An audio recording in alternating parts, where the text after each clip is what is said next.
Today we're taking a look at these MLB matches, which are happening on Thursday, May 25, 2023, and giving you our team and total picks for today. Welcome back to High Stakes. Before we dive into our video, don't forget to subscribe and to push the notification bell so you don't miss any of our videos. Also check out our Patreon if you want access to our premium picks. Our Patreon is a way for us to help you improve your chances of making more money. You will find the link to our Patreon in the description and comments section below. St.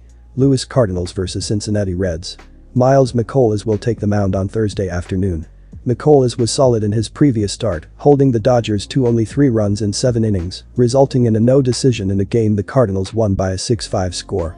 The veteran had a disastrous April, but has rebounded with a 3.13 ERA this month and now has a 4.77 ERA and a 1.48 WHIP, accompanied by a 2-1 record in 54.2 innings pitched on the season.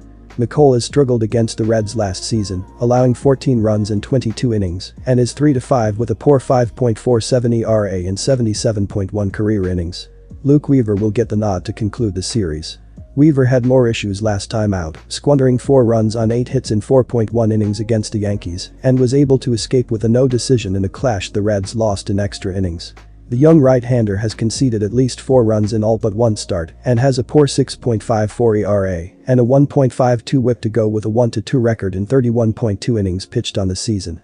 This marks his first career meeting against the Cards. Cincinnati is struggling, losing 2 consecutive series prior to this one.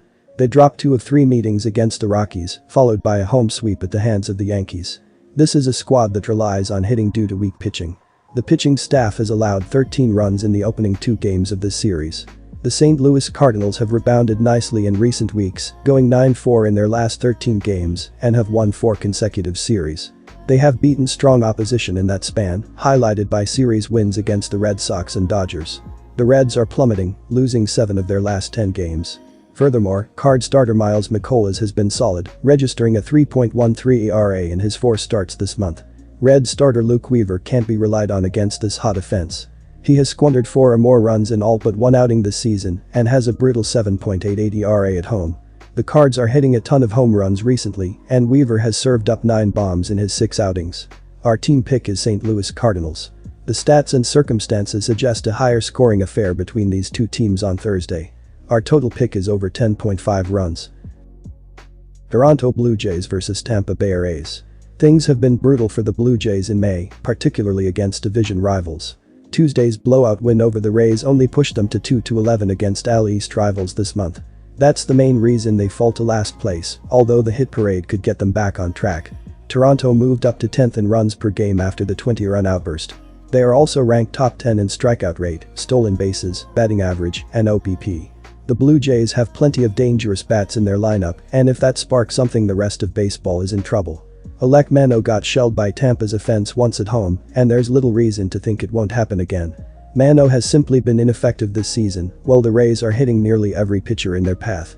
Meanwhile, Tampa's Zach Eflin has consistently guided the Rays to home wins in 2023, with 4 of the 5 outings multi-run victories.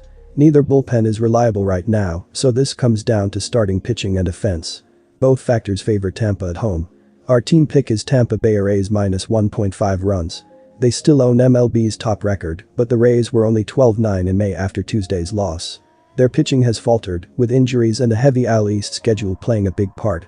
This month, before Wednesday's game, Tampa has a 4.56 ERA, and this season they're at 4.88 against the AL East. Allowing 20 runs in one night certainly ballooned those numbers, but it was a concern beforehand. Zach Eflin's starts have seldom been an issue for Tampa though, as the Rays are 7-1 on those days ahead of this one. At home, Tampa is 5-0 with a plus 22 run differential when Eflin starts. Tampa's bullpen is vulnerable right now, as they've thrown more innings than any other and are depleted by injuries, so Eflin needs to keep them in it again. All in all, go with under 8 runs in this game. Miami Marlins vs Colorado Rockies. The Marlins have been struggling offensively this season, currently ranking last in the MLB in scoring overall and 28th on the road, averaging only 3.7 runs per game. Their performance in terms of road home runs per game is slightly better, placing them at 16th in the league. Leading the team in both home runs and RBI is Jorge Soler, who has hit 13 home runs and driven in 29 runs so far this season. Another man who has shined despite the Marlins' offensive struggles is Luis Arias, who is having a sensational season at second base.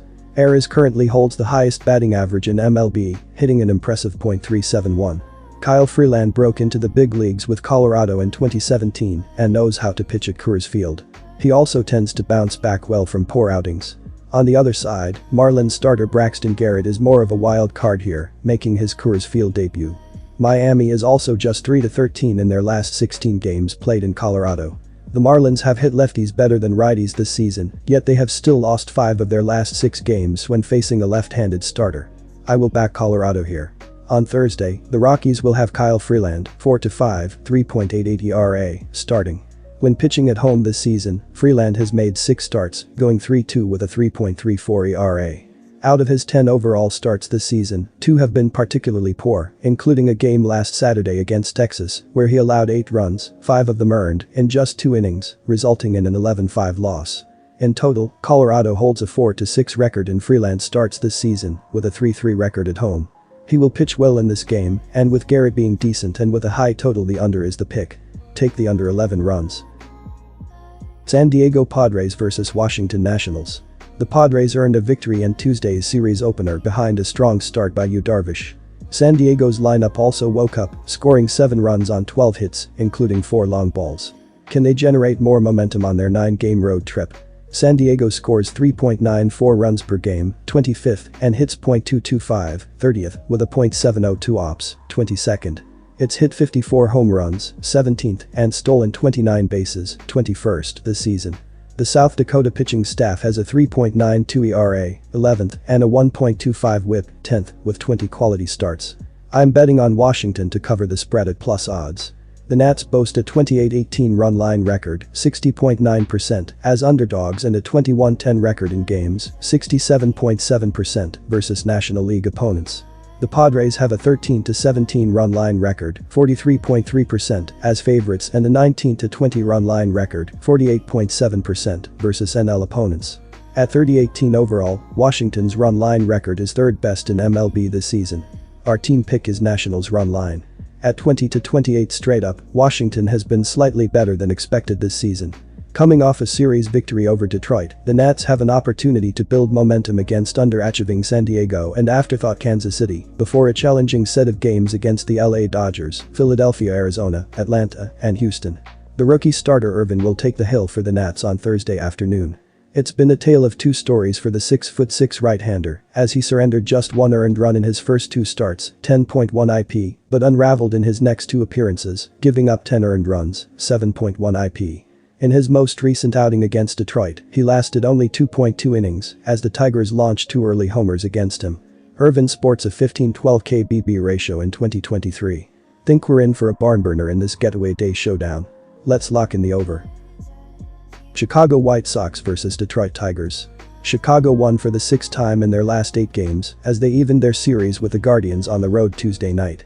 The White Sox improved to 20-30 on the season and stood 4th in the AL Central, 5.5 games behind the Twins for the top spot entering Wednesday's action. On Tuesday night, Chicago finished with 8 hits with Luis Robert Jr. the lone player with 2 in the contest. Yasmani Grandal hit his 4th homer of the season for the White Sox in the victory. Dylan Cease, 3-3, earned the win on the mound as he threw 6 innings, allowing 2 runs on 5 hits with 2 walks and 3 strikeouts. Kendall Graveman worked the 9th, allowing no runs on 1 hit with 1 walk and 1 strikeout for his 4th save of the year. Fido has done a solid enough job keeping base runners at a minimum, but the problem is, they end up coming around to score. He's given up 5 homers in his 15 innings of work, which has to be cause for concern if you're a Tigers fan. Chicago knocked him around in his lone career outing against them last year, and the White Sox have seemingly started to turn a corner after a horrific start to the season. Giolito has been solid, throwing at least 6 innings in 8 straight starts, and he has allowed 2 runs or less in 6 of those outings. The Tigers have struggled at the plate this season, ranking last in the AL in runs scored entering Wednesday. Look for Giolito to keep them in check as the White Sox take the opener of this series. Chicago White Sox. Detroit lost for the 4th time in their last 6 games, as they were defeated in the middle game of their series with the Royals on the road Tuesday night. The Tigers went into Wednesday's action 21-25 and stood 2nd in the AL Central, 2.5 games behind the Twins for the division lead. On Tuesday night, Detroit finished with 8 hits with Javier Baez, RBI, the lone player with 2 in the loss. The Tigers finished 2 of 7 with runners in scoring position and left 10 runners on base in the contest. Eduardo Rodriguez, 4-4, took the loss as he allowed 4 runs, 2 earned, on 8 hits, with 2 walks and 9 strikeouts over 5 innings of work. The under is 3-0-1 in Giolito's last 4 road starts against a team with a losing record and 8-1-2 in the Tigers' last 11 against an AL Central side. Take the under.